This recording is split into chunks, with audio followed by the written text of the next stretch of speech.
kimin dağılır anları anacağım şartlığa metniye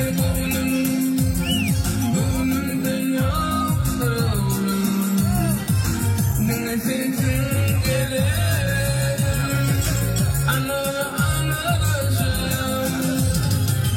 başım şamal buldum iman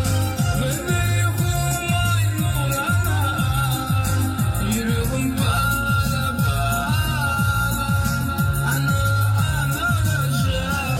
senin gülüm gidelim sensiz ağlar yüreğim boylarım pek dedim ayrıydı güller şan